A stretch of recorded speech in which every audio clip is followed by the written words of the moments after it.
While SPF is not the most recognized type of roofing material, spray foam technology has been around since NASA developed it in the 60s. SPF roofing systems can be used in any climate and when correctly installed and maintained can last over 50 years. Spray foam roof systems are the only material that is seamless and self-flashing. SPF is specially designed to conform and adhere to irregular shapes and surfaces. These qualities virtually eliminate the ability for water to enter sensitive areas of the roof such as seams, fasteners, penetrations, and other flashing details. Another key advantage to spray foam over TPO is the insulation.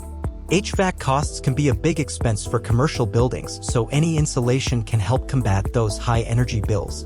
TPO has no insulation value, while SPF has an R value of 6.5 per inch, which is the highest rating of any roofing insulation. Without a doubt, spray polyurethane foam is one of the most impressive material in modern commercial roofing. SPF possesses many qualities like R-value insulation and a seamless application that cannot be matched by the other conventional roofing materials.